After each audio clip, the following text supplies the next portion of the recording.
Shall we begin? Why not? Welcome to Frankie Sense and More. It's like she's got a whole lot of goodness for you with a little bit of sass. Frankie, did you just say...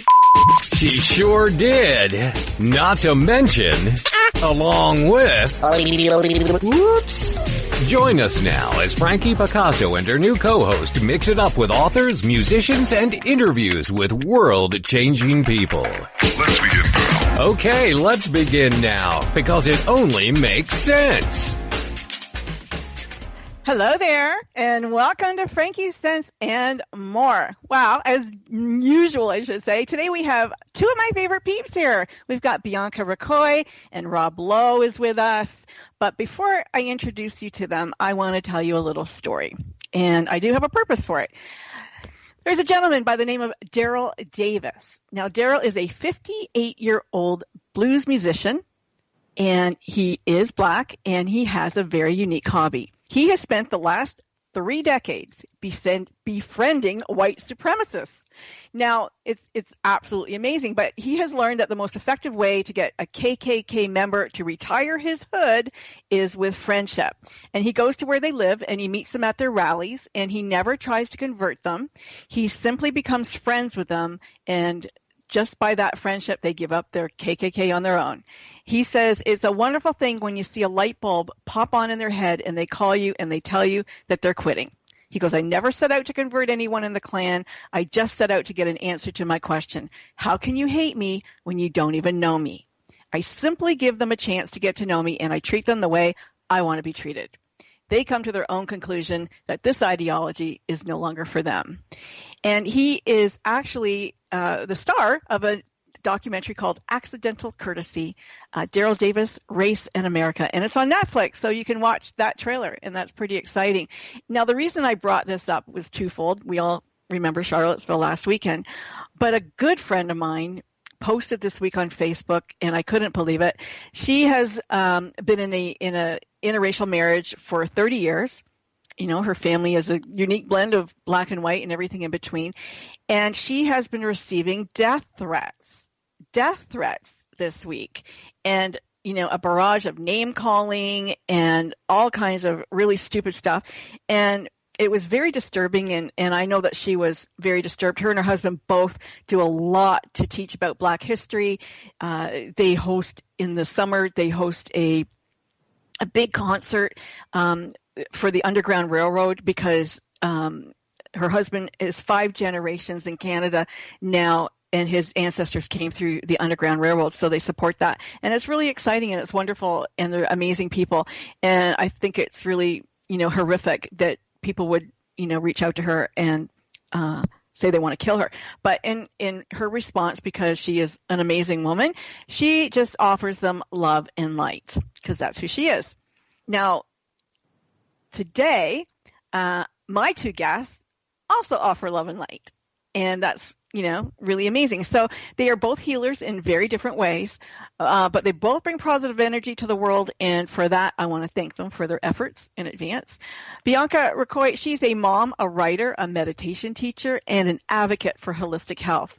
She is on a mission to transform healthcare by empowering individuals to embody mindfulness and meditation in a conscious effort to eliminate lifestyle diseases, reduce medication dependency, and create whole and healthy communities. Rob Lowe, he is with us, and you're going to come to find out he is a larger-than-life personality, but he has been in traditional healthcare for many, many years, and after reading about people doing amazing things in the world, Rob decided to join them, and he created a show about giving back. It was launched on the 4th of July in 2016, the Giving Back podcast, and he shines the spotlight on people and organizations making a difference in their communities. Welcome, both of you. Thank you so much for having us, Frankie. Oh, I'm just so blessed that you're both here. I'm going to start with Bianca for a moment. Rob, you feel free to ask her any questions you want, and vice versa, Bianca. Bianca, you graduated from Cal State University in the field of communications, but you ended up working in healthcare management for 4 years in both private practice settings and a large public hospital.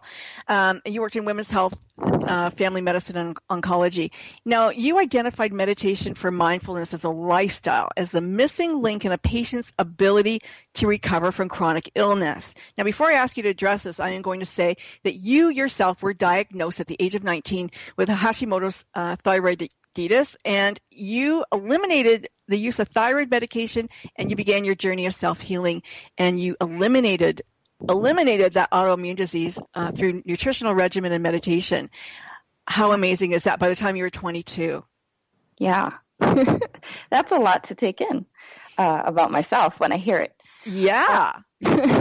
Yeah, so I sort of ended up in healthcare by default. All of my aunts were in healthcare, in private practice, and sort of after graduation, I was in that what am I going to do with my life phase. And so the opportunity came up to work in healthcare, and I was simultaneously battling the thyroid issue at the time. And so I just wanted to make sure that people understood that you, after you cured yourself, you pursued a certification as a holistic health coach at the Institute of Integrative Nutrition. That's pretty exciting. Yeah. So tell us, how you jumped from, oh my God, I've got, Hashimoto, which, is not the most pleasant, to I've cured myself. Yeah. So I was diagnosed at 19. So I spent about 3 years. When I kind of to go back to the doctor's office, first of all, when I had started experiencing symptoms of like extreme fatigue, to the point where I was completely oblivious to what was even happening to me. Wow. It was something that my mom had to go, hey, do you realize that you're napping all the time, that you're sort of, in fog brain? I was sleeping maybe, taking naps for a couple hours and then still going to bed early and still waking up tired. Wow. And I couldn't even see what was happening. I was just so unaware of it. And my mom, suggested that I go to the doctor, and lo and behold, my hormones were like 3 times under the normal level of where they should be. So they immediately, the doctor immediately put me on an extremely high dose of medication. And, when I was diagnosed, when he said you have hypothyroid, it wasn't like I wasn't sitting there going, oh my God, I have this lifelong disease, because I had no idea what it was. He briefly sort of explained it, and then it was like, here's your prescription, and then I'm off, right? So had you gained weight or lost weight? Or I had gained about 15 pounds really rapidly within a couple of weeks, and which was not, my typical. Crazy. I was a runner, and it was sort of out of nowhere. And that's one of the other things that my mom had brought to my attention, because again, I'm like, just completely oblivious to my own body and what's going on. So I left the doctor's office with the prescription, and I get back in the car with my mom, and she's like, I tell her kind of what's happening, but I really still don't know what's happening. And it isn't until I get to the pharmacy and I ask the pharmacist how long I'm supposed to be on the medication. I'm thinking, this is like a couple of weeks, a couple of months, that she looks at me and says, people who are on this medication are generally on it for life. And that was really the moment where I was like. So that pierced the fog? That pierced the fog. That was it. I'm going to stop you there for a moment. Rob, you're a nurse. Have you ever heard of anybody curing themselves? I have never heard of anybody being able to cure themselves like that, and it's really quite remarkable. I mean, first of all, that your mom, she noticed something like that, and she's so close, and it's great, because I'm going to tell you right now, the last thing that my mom noticed about me, and that she encouraged me, she said, son, it's awesome that you're on a podcast because you've really got a face for radio. And I said, wow. So, you know, I mean, that's awesome. And it's wonderful that she like noticed something like that and actually encouraged you. But I have never heard of people, you know, really undergoing that and being able to cure it. I mean, that's absolutely remarkable. I've just been so silent, just like thinking about all the things that you could do. And I mean, what are some of the different, you know, lifestyle changes or different medications? You know, what did you take? What did you do? Like the first medication that they gave you, like how long did that take to kind of go, oh, okay, now I know what's going on. Now I realize I was so tired. And yeah, well, that sort of pierced the fog, so to speak. But I still at that point was like, okay, well, this medication is going to fix everything, right? Mm-hmm. That was my assumption. So fast forward 3 years later, when not only am I experiencing the same symptoms, I'm still gaining weight, I'm still tired, I'm still on a very high dose, and now I'm getting tachycardic. My heart is like racing, like I'm marathon running when I'm just laying in bed. And it could be scary.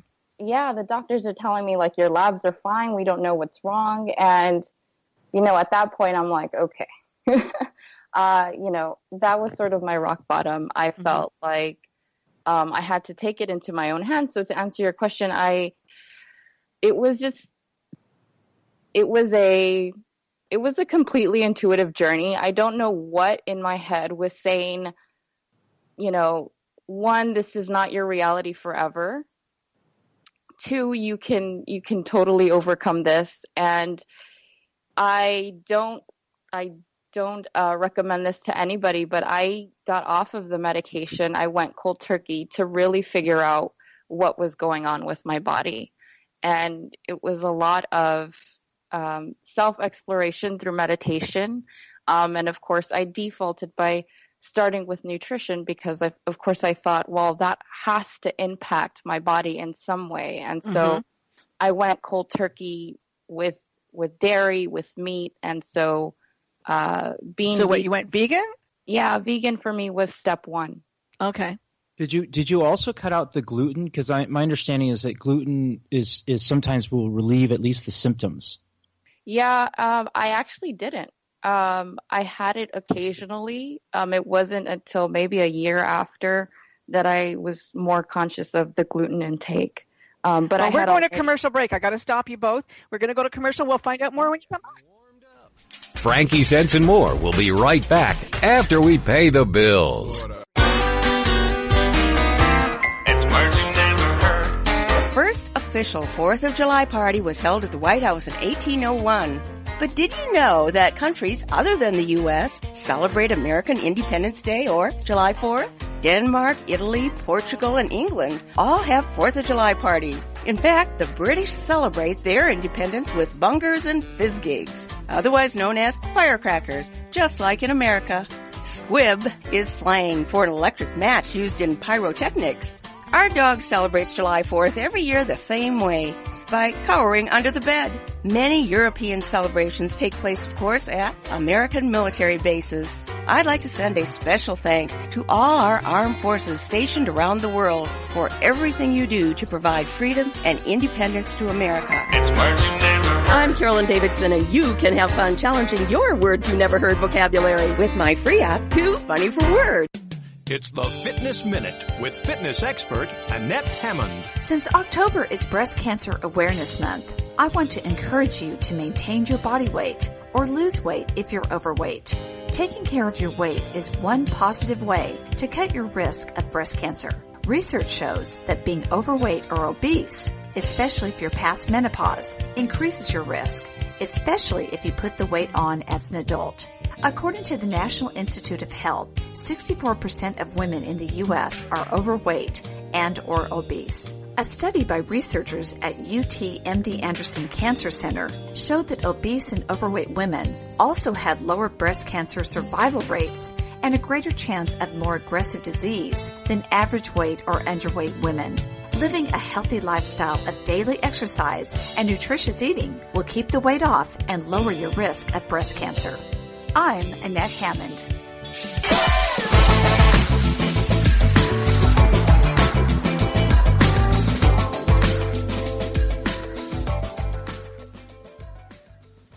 It's Frankie Sense and More, and I am your host, Frankie Picasso, and my guests today are Bianca Ricoy and Rob Lowe. Before we went to break, Bianca was just starting to tell us how she started to cure Hashimoto. She started with becoming a vegan, and then a year later, she started looking at the gluten combo. And what happened then, Bianca? Well, then I was going to the doctor at that point, checking my blood every 3 months. I mean, I'll say within maybe a month of the dietary changes, I lost all of the weight that I couldn't get rid of in you know, the 3 years prior. And my energy came back, and it was a funny experience to have it all come back and be like overjoyed and excited, and at the same time there was this simultaneous upset, because had somebody told me 3 years before that I could have done something that would have helped me manage it, so there was all of that happening. But do you really think that everybody who has Hashimoto can just become vegan and it's gone? No. Well, I did plateau on the diet, so I hit a point in my lab work where my TSH markers, which is sort of the signal from your brain to your thyroid that tells it to produce more of the hormone, it was still very high, even though the other markers were stable. That number was still off, and it was still of concern to the doctors. So at that point, I had to go a little bit deeper, and that's when I started to get serious about my meditation practice. And ultimately what I realized was that, it was just a stress response. There was, certain things, the way I handled certain situations in my environment that were triggering this stress response that was just a pattern for me for most of my life. And it was tuning into that pattern and cutting it off sort of on a physiological level through visualization and breathing that allowed me to fully heal. That makes sense. So you have you're calling disease a behavior. Yeah. So you went into the subconscious and became, got in charge of the control panel, and you go, okay, I'm just going to dial that down. That doesn't go there anymore. Exactly. Wow. And that's something else. Wow. I mean, I'm pretty impressed with that next stage that you took, right? Because most people wouldn't necessarily think about that. I mean, were you a very, kind of hippy dippy woo woo type of person before that, or I was absolutely not. Not to that extent, it was always, I've always been open spiritually. There was nothing that was ever, no religion or belief that was really imposed on me. So I had this curiosity. I was definitely actually into Buddhism, early in college, but it was around the same time that was happening that I was starting to open up to spirituality because of this journey. But I definitely, if you had told me that meditation could actually cure a disease, I would have, Meditation scares a lot of people. They think that they can't do it, or they can't do it right. I mean, I can't even imagine Rob sitting still for 5 minutes. So how? Me either. I can't even imagine myself sitting still to breathe. So how would somebody like that meditate? Or me, because I can't do it either. Like for me, I meditate when I'm driving. It's a trance state, or when I'm walking somewhere in another trance state, right? Yeah. You don't have to just sit there with your legs crossed in lotus position and, hands it with mudra and go, right? No. And actually, I've really, since starting on that journey, I've brought in my definition of meditation to just be this moment-to-moment awareness. It's not a cushion practice. It's not about sitting down. It's about being able to really observe yourself from third person. And that's not something you have to do just sitting down or with your eyes closed, because it's like going to a retreat And, going to a retreat and meditating for 7 days and then coming back to the city and not being able to handle your stress. There's no point of Right. of doing that. So it's the same concept in day-to-day meditation, even though like sitting practice is great because it strengthens that awareness in the moment to moment. Your real meditation is being able to observe yourself, completely detached from your identity, to be able to look at like, oh, look at what Bianca does when somebody upsets her, Right. How she reacts. That to me is meditation. Watch your patterns and yeah. That's interesting. Rob, you had a stress response and started your podcast.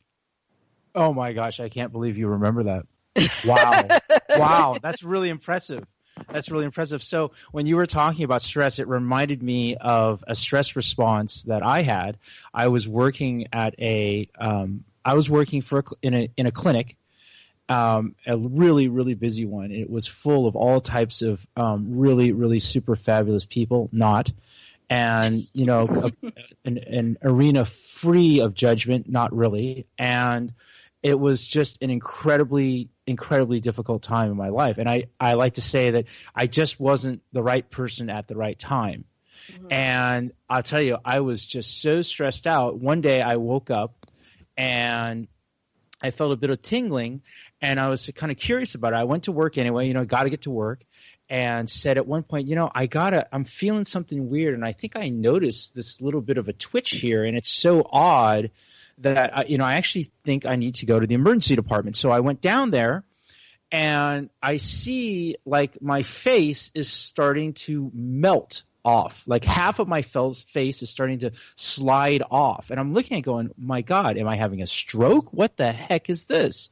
It was something called Balls Palsy, which it's not a stroke. It's not, I'm cracked in the skull, but it doesn't have to do with it. It's really really understood to be a stress response, and literally half of my face was just paralyzed, and I couldn't talk, and I was talking like this, and it was going to be really hard to have a podcast. You know what I mean? Yeah, I mean, it's facial paralysis. It's a temporary facial paralysis, right? Temporary. Yeah. But nonetheless, it was quite scary. And, yeah, no kidding. That focus on how do you react, how do you respond, to what Bianca was saying. In my case, I mean, I had spent years working on me, that's no small thing. And even with that, like I had to take it to another level to really come to grips with how stressful it was. I mean, in my case, I quit. I left. I mean, I just understood it. That wasn't it. And the good part was, it kicked off the show. It really got the Giving Back podcast underway, which was, that's really where I was going all along. How long did the paralysis last for? So generally it lasts about 6 weeks to about 3 months. Oh my gosh. I was really lucky. In like 2 weeks, it was like 90% gone. I was really, when you can't do anything, you can't see how it's working. It's discouraging. But I just kept moving my mouth around and opening my eyes and twitching around and really trying to work it. And so I think it sped that up. It sped. How long that did really the fear fast. last? Wow. Oh gosh, fear. You mean like past this morning fear, or that specifically? Oh my God, look what's happening in my face, and what's going to happen to me for the rest of my life. Like, did you not feel fear in that moment? When I felt very lucky because I knew what Bell's palsy was. Mm-hmm. And as much as it freaked me out, it actually got worse. Most of the time people wake up and it's there. And so for me, it actually got worse and worse and worse. And it was funny because I told the folks who were taking care of me in the emergency department, I said, I really need to go. I have an AC/DC concert and I'm not missing this. So when you see me when I go into the show, I look different than afterwards. And so I like to tell people that, that show, it just basically melted my face. Right. So Yeah. That's So hilarious. not too long, but it really did cause me to step back. And one of the things that my doctor told me, he says, that they say, maybe it could be, a number of things, a virus, it could be an inflammatory disease. He said, essentially what it comes down to is it's stress. And you, my friend, need to get a handle on this. Otherwise, this is not only going to happen more, but other things are definitely going to be happening to you. Right. Holy and that crap. was like huge wake up call to me. So is this one of those things like any autoimmune kind of that is just will live inside you and can be triggered again? So it's interesting because my wife has she does have an autoimmune condition, and it's not like that. It's not like that or MS or lupus or something like that. This is more kind of a latent thing. And on average, it can pop up I think it's like every 9 years. So I can expect this, again in like 9 years or like 7 years from now. But I don't know. It's manageable. It's manageable. And fortunately, it wasn't a freaking heart attack or a But is there stroke, a way that you would be able to differentiate that between a stroke and Bell's palsy if you were going to experience it yourself? Yeah. Others so listening. First of all, if I was looking at it, you can see that it's going to be almost exclusively your face and only your face. Okay. And like it won't manifest itself in like, hands and, arm movement and leg movement. It'll really almost exclusively be just your face. But, I mean, there's other people who are more qualified, including freaking Bianca here, to talk about some of this stuff. I mean, I'm just kind of like I'm kind of along for a ride. It's interesting. I didn't expect to be talking about this, about my health issues on this show. We're going to talk about everything. This is my show. We get to talk about whatever we want. Exactly. Well, it's interesting. When you and I first met, we were talking about how it's, life isn't really, I don't really believe in coincidence. I do believe in serendipity. And I was just about to launch a much, much different show, and it was much more commercially oriented. I'm going to stop you because we're going to go commercial break and I don't want to miss it. But when we come back, we're going to talk about the show that Rob was going to launch. And we're also going to talk about what it was like for him to turn 50 and have his midlife crisis and what kind of car did he buy. We'll be right back. We're just getting warmed up.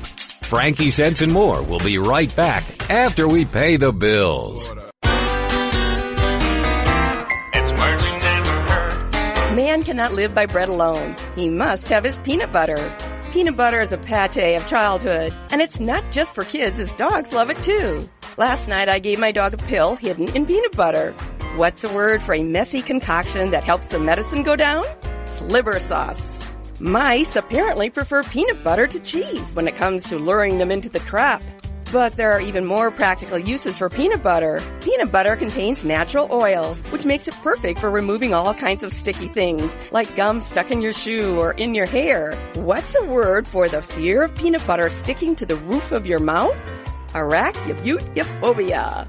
And according to Barry Goldwater, if you don't mind smelling like peanut butter for 2 or 3 days, peanut butter is a darn good shaving cream. It's words you never heard. I'm Carolyn Davidson, and you can have fun challenging your words you never heard vocabulary with my free app, Too Funny for Words.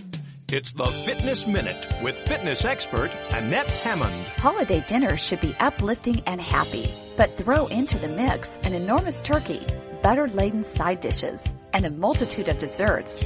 And for those of us who are trying to make good, healthy choices, we have a recipe for nutritional disaster on our hands. To indulge in the meal for an evening is truly fine, but watch out for those leftovers. The biggest issue is not the actual holiday meal, whether it's Thanksgiving or Christmas. The problem is the next few days afterwards, where we consume all the delicious leftovers. Don't set yourself up to do the same thing. Enjoy the holiday meal, but have good food on hand and plan your meals for the next few days. While everyone else is eating all those high-calorie leftovers and feeling overstuffed, you can be eating your normal healthy meals and feeling great. For the Fitness Minute, I'm Annette Hammond.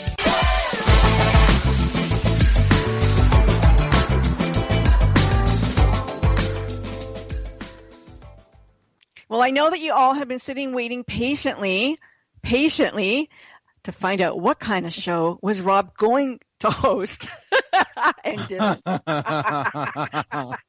Yeah, that was good segue. Good segue, Yeah. Frankie. So, Thank it was really much more commercially oriented. It was going to be about people developing platforms for themselves, right? Online platforms, which are really like their brand. And, it's amazing. It really is amazing with the internet how anything that's so small in a community, when you take it out to, the entire U.S., to the entire, English speaking world, and then out to the globe, it's your niche, your hobby, your interest is really quite large. And so it was exciting to me in some ways because it was going to be a great learning experience. But, I was like, well, this is all great and all fancy and all that stuff. But and I'm sure that, there's just everything from kung fu to, dry gardening to ceramics to, it's amazing. And it's great that way because people are connecting, but it wasn't really something that I felt in me, because I thought, I've talked to a couple of these people and all their stories are kind of the same. They got to meet great people, which is cool. They got to meet people that and travel, which they never thought about before. And then they were making money too. And that was great, but it was kind of all the same. Whereas, I had been looking at people, hometown heroes, essentially, right? Yeah. Who were just doing these really wonderful things to help other people and to take care of people. And just, I'm looking at it going, wow, these are really super cool people. I'm reading about them and I know that they're all around us. And I started to reach out to some of them and have conversations and meet with them just because they were like really cool to, hear about and find out more, right? It's much, much more than the stories in the newspaper. So I just decided, when I had that Balls Palsy, after AC/DC melted half my face, Yep. I decided, or gave it back to you. Yeah, exactly. I decided to get it back in that way, right? And I said, okay, let's do this. Let's see if there are people who are interested in coming on the show and talking about it, which they were. And let's see if people are interested in hearing about these people. Yes, they are. And let's just rock and roll. And the type of people that we've had on the show have really, they've really been remarkable. Really remarkable. Everything from Pulitzer Prize-winning artists to we had. Are you guys familiar with the Ice Bucket Challenge? Yep. Yeah. So Nancy Frates, who is the mom of Pete Frates, who has ALS, she came on and she was, oh my God, warm and wonderful. And that would be like one of the best challenges, like that people embraced. It totally. And like there was stories and lessons behind it, right? So like I essentially there's like 90% of us or more, maybe like 99% of us, we want to be givers, right? We don't want to be takers. And the hard thing is that when it feels so overwhelming, something that outrages you, about something that's going on. It doesn't have to be political. It's just this, whatever's happening. It could be human trafficking or homelessness or, abused animals, whatever it is.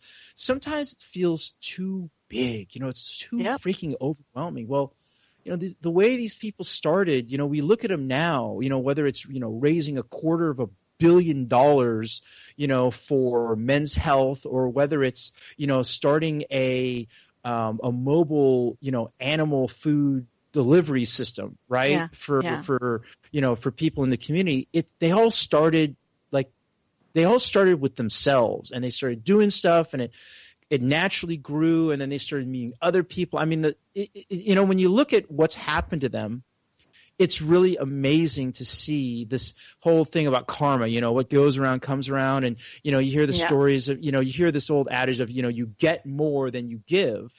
Mm-hmm. And it's repeatedly true. It's repeatedly true. Not that it's easy for them, right? Sometimes it's really hard. And especially as they get bigger and they grow more and they have different challenges, but, they're like in this constant state of receiving. Right, they're in this constant state of receiving back due to their own efforts of giving, and not expecting anything in return. Well, that's, very similar to this show in the Good Radio was, the idea that if we can show people who want to do something how it's done by modeling others, and that's really what you're doing too. I mean, you're telling people and you're inspiring them with these amazing stories, but at the same time, you're showing them, if you have an idea and you want to do something, this is how it's done. You just get out of your way, get out of your own way and just do it. And there's no way to do it except jump in and do it. You want to be an activist, you jump in and do it. Yeah, you just jump in and do it. I mean, you hit it right on the head, is that I was talking to somebody about how the podcast gets started, and then as I started working with individuals and I started working with organizations and companies, and he said, well, how did you do it? He asked, what was stopping you, right? Mm-hmm. What was stopping you? And I said, well, just give me a mirror and I'll show you, man. It was me. I mean, I'm in the way, right? And, right. Sometimes you go in this journey where you start learning about stuff and you want to find out more, like this idea about what you get, and by giving, and then I started reading, some books like Give and Take by Adam Grant. It's this wonderful stories and the study of what makes these great leaders, and how they got there and their method and what people get from it. And as you look at that more and more, realizing, hey, there's something to this that goes beyond the personal part.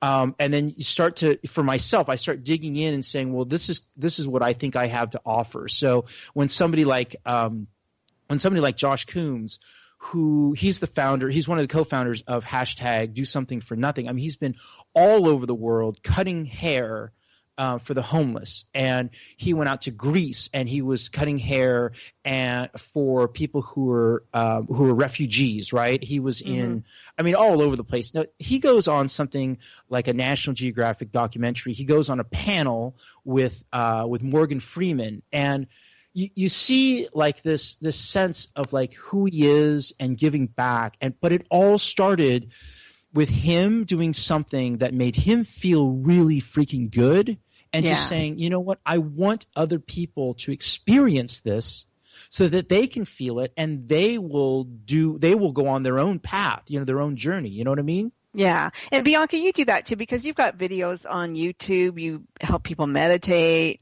You tell them stories. Yeah, well, actually, I just wanted to add to that. We do get in our own way. And I think that was after going through this whole journey, and like you said, it's pretty miraculous. Like, how many people do you know who, can cure their autoimmune disease? And when I looked back and I thought, I have this responsibility now to tell people and to share the story. And at first it seems daunting. Yeah. How can I reach that many people, but I think, beyond all of, the things that we can do, all of the activism, that I want to do. And it can be as simple as telling your story. And I think that's something that I would really like. I just had a thought though. When you were meditating, were you consciously meditating and going, okay, disease, you're gone now? Did you do that? Yeah. What were your words? Did you have a mantra? I researched essentially which parts of the brain were responsible for, sending the message to the thyroid. What was the thyroid doing? Where then did the hormones get converted? So I was visualizing this whole change from my brain to my thyroid to my liver, because that's where the main conversion happens. And then visualizing all of the cells converting that energy. So it was a lot of visualization, more than a mantra, but yeah, that makes total sense. I interviewed Bruce Lipton. You guys know who he is? Mm-hmm. Bruce Lipton was, cellular biologist, and Bruce in his book Biology of Belief, he wrote that we all have imaginal cells in our body, and these imaginal cells can become whatever we need them to be. And as you were doing your visualization, you were creating these imaginal cells to go and remove whatever or change and do what they needed to do the right way instead of the wrong way. And like he totally believes in that. And now he's the guy who came up with stem cell research. So the guy who comes up with stem cell research can tell you that you've got these imaginal cells in your body and they can become whatever you want them to be. You have to believe it. And, you know, you just happen to be able to really tap into your visual and like work on that path, you know, and create what you needed them to create. It's pretty incredible. Not everybody can do it, but you were able to do it. I want to give out your website right now. It's Sacred Woman, WOMBAN.com. Very clever. Yeah. And Rob is givingbackpodcast.com, just so we get those in there. Do you have any, and I promised to tell everybody what kind of car Rob bought last weekend. Well, I mean, talking a little bit about, you know, manifesting, and I could do it in my body, but I was thinking about, you could do it in your body, but you decided not to. I decided, I said, what, I want I want a roadster, and I want a manual, and it's got to be a convertible, and bing, there it was. So I got a Z3. I got a BMW Z3 convertible. It's a 5-speed. It is a joy to drive. It's like rattly, and it's just so awesome. And I have like this unlimited shits and giggles when I'm driving it. It's awesome. So who was the first passenger? Oh, well, so the first passenger besides the person that I took was my son. He's going away to Santa Barbara, and he says, all right, as he says, all right, well, Dad's got some proper, Yeah. I said, all right, jump in, Junior. So he hopped in. We took a ride, and we zipped all over the place. And, what can I say? I gave him the keys and let him take it for a while for his last couple of days at home before he went to Santa Barbara. And so now my younger son is clamoring for it, and he'll get his chance. And then, of course, my daughter, she loves it. So we're going to go riding too. So I have to tell you, the best thing that I put on the car, though, or in the car, is my wife. When she rides in it, I feel like a new man altogether. Aww. That's awesome. What a nice thing to say. Yeah, she's great. I'll tell you what, when you were talking about manifesting, right? Yes. And it really triggers something for me, because there's the whole, I think things like, we're going to a commercial break. You got to hold that thought. You got it. Yeah, hold that thought. We're going to come right back. Don't go anywhere. Rob Lowe's going to be up. Bianca Ricoy, and I'm your host, Frankie Picasso, listening to Frankie Sense and More. We're just getting warmed up. Frankie Sense and More will be right back after we pay the bills. It's words you never heard. Did you hear about Wesley, the golden retriever puppy from Michigan that was fitted with braces? Before you think this is a bona fide insanity, Wesley was born with teeth that were so crooked he couldn't shut his mouth all the way. This was affecting his ability to eat properly. So his owners took him to the Harborfront Hospital for Animals and Veterinary and Dental Solutions, where a doggy orthodontist prescribed him a set of braces. And now, pictures of Wesley smiling with his bright, shiny braces have been circling the internet. With all that metal wrapped around their teeth, some would think that most dogs would become bruxomaniacs, but not Wesley. He doesn't mind the braces at all, and is now able to eat his food with gusto. A bruxomaniac is someone with an uncontrollable urge to grind their teeth. It's words you never heard. I'm Carolyn Davidson, and you can have fun challenging your words you never heard vocabulary with my free app, Too Funny for Words. It's the Fitness Minute with fitness expert Annette Hammond. With the days getting darker and colder, you may find that your energy is waning. It's tempting to have another cup of coffee or an energy drink. But remember, the number one way to boost your energy is through exercise. There are over 70 studies proving that people who train consistently report surges in energy. Exercise gets your blood circulating throughout your body. It also transports oxygen throughout your body, and it causes your brain to pour out invigorating neurotransmitters like dopamine. All three forms of exercise, cardiovascular, strength training, and stretching, increase your energy. So the next time you feel your energy fleeing, don't reach for that caffeinated drink. Instead, put on your exercise shoes and treat yourself to an invigorating and energizing workout.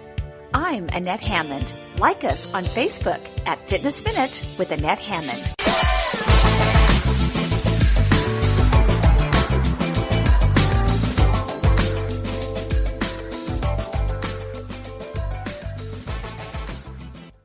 we're back, and I know that you're listening. You've been waiting with anticipation to find out all about Rob's wife. So let's hear it, Rob. Well, so the main thing about my wife is that she's really terrific, and that sometimes we all need one. Right. That's definitely true. Sometimes I just forget about how much I have to appreciate. Right. I mean, with her, specifically with her. So when I was thinking a lot about what Bianca was talking previously about taking inspiration and doing something as well as meditating, actually doing something. And I had read this practice about a fellow who wrote a thank you note like every day to his wife for a year. And I read that and I'm like, that is super freaking fabulous. I'm going to do it. And what it actually did for me, she enjoys them. I think she enjoys them. She actually doesn't say very much, but she reads one every day. She told me she reads it every day before she gets up, which is super cool. But for me, it actually creates more for me. You know what I mean? Like it's like it's mindfulness for you. Yeah, and some days it's hard for me to think of things that I appreciate about her. Right. Yeah. We might have like a ripping disagreement, and I'm oh boy. And what I do, and by taking that time, it increases my level of gratitude, and it just skyrockets. That's awesome. I love that. Yeah. I wanted to ask you, sorry, Bianca, I didn't mean to interrupt you there, but I did want to ask you about, like, you're both parents. Yeah. And did becoming a parent change the way that for you, Bianca, did it change, did you have to up your game because your hormones changed again, right? Like for your disease and. Definitely. That's actually, I did battle a little bit of postpartum with the flux of all the hormones. Mm-hmm. And so I did have to up my game. It was like, okay, it was applying the same principles. Everything I had learned in chapter 1 has to be applied to chapter 2. So it was, I got on my nutrition, Are you still vegan? Still vegan. Yes. Good so for you. 6 years now. And yeah, oh my gosh, I can't stress meditation enough for the postpartum period for mothers.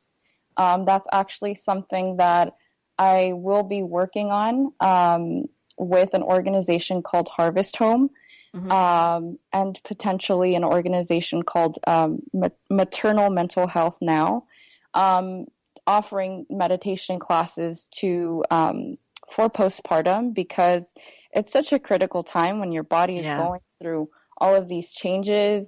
You're changing, and now you're responsible for this life. And it's like, I would say there's a lot of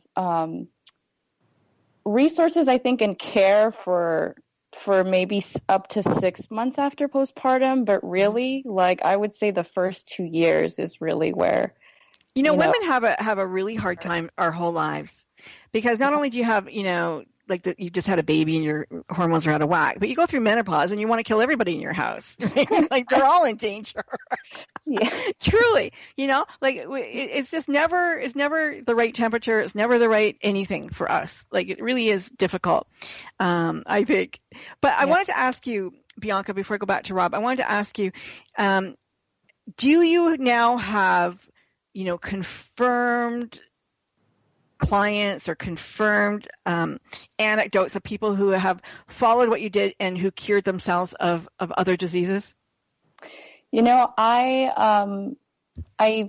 a lot. So I'm not the only one who's done this, and more people are coming out now.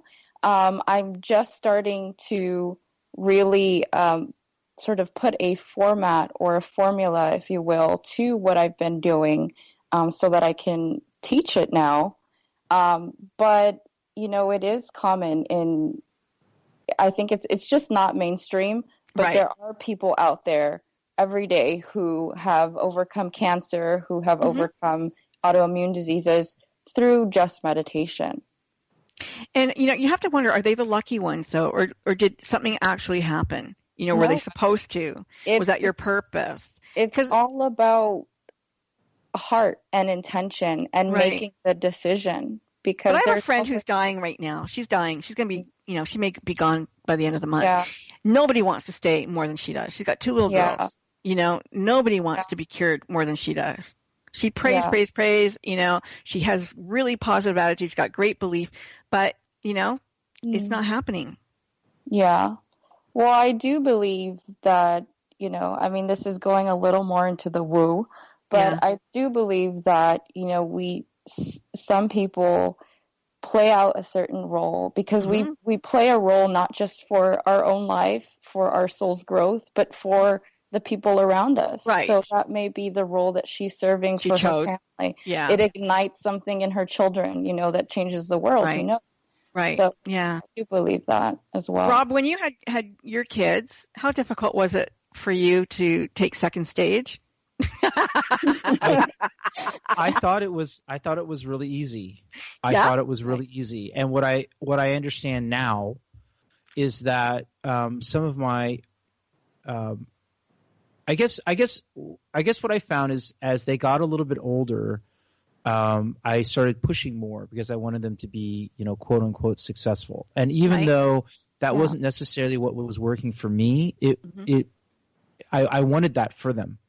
And I found myself changing, to be honest with you. I found myself changing and understanding that it was from a mindset, a little bit of fear and a little bit of scarcity, right? And it's hard. I think it's hard for me to admit that. I mean, I don't know any guy who likes to really admit that. But there was some scarcity and fear involved, and like being worried that they wouldn't get and that they wouldn't have, and and maybe I wasn't going to do enough. So I thought it was easy because I love them and I love being with them, but then I also found that as they were getting older, that I was pushing them more in certain directions that I thought would, serve them well.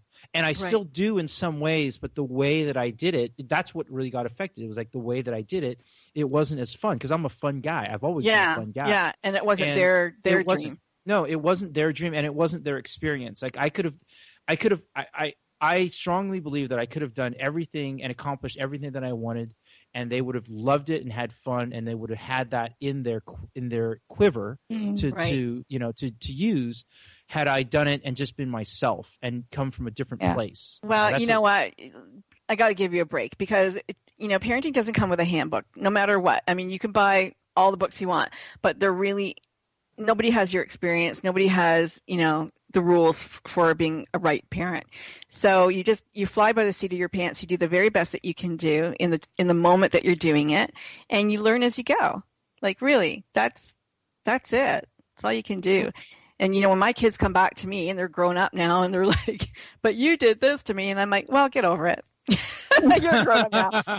You can choose to get over that now. You can fix that. But it's true. I mean, obviously you have the best intention for your children. Everybody wants their kids to succeed. Nobody wants them to fail. You don't go through life going, gee, I hope my kid fails. You don't want that. And sometimes it's a bit of an embarrassment for you as a parent, right? We'll take that ego. The ego goes, no, I got great kids. I got smart ones. But, sometimes you don't. Well, that's not your fault or your problem or anything. That's not your journey. That's their journey. And like you said, Bianca, so I think give yourself a break on that one. I want to talk about one thing before we go. Bianca has holographic vision. Oh, Tell us about that. So, of course, when you do a deep dive like that in meditation and you reach that point where you're like, okay, my physical body is not a limit, right? Obviously, you start to explore a little more. And it was never my intention to ignite those particular gifts. But inevitably what happens is, let's say on a biological level, you start to open up different areas of the brain, that we normally wouldn't have access to. And that's just common knowledge now. We know that, we only use a small percentage of our brain. And how many of us are asking, well, can I tap into that? Some people say our brain's on our arm. Yeah, I've had, I had a metaphysical show for a lot of years. I've had some really strange conversations. We've got 3 minutes left in this show. I just want to let you guys know that. I'm going to give each of you a moment to say your, final words, but go ahead. So you tapped into this extraordinary place and... I'm still playing with it, still exploring. So what happens? You're flying out of body or? No, this was just, I actually sort of just, this was a laying down meditation. I wasn't even sitting down. I just kind of lay down and I allowed my intuitive guidance to lead me through a visualization. And in this particular one, I unplugged sort of like the spinal cord from the brain. I just visualized sort of unplugging physically. And it allowed me to go into this sort of deep surrender where, I was having certain visions.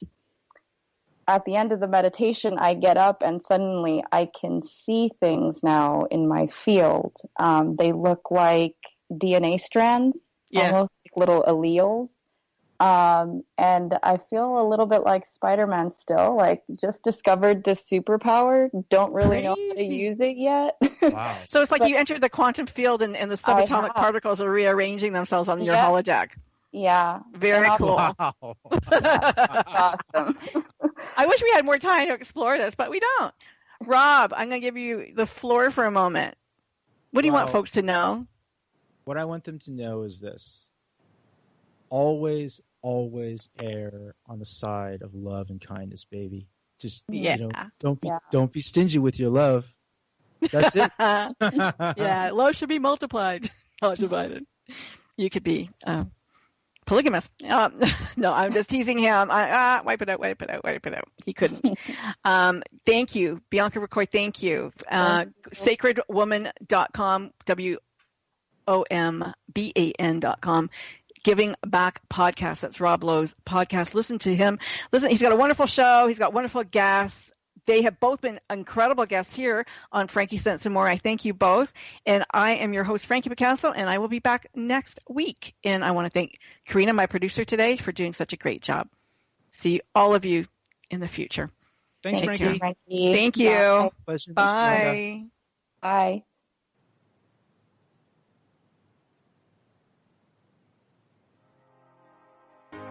See on the beat, Hit Rash Production.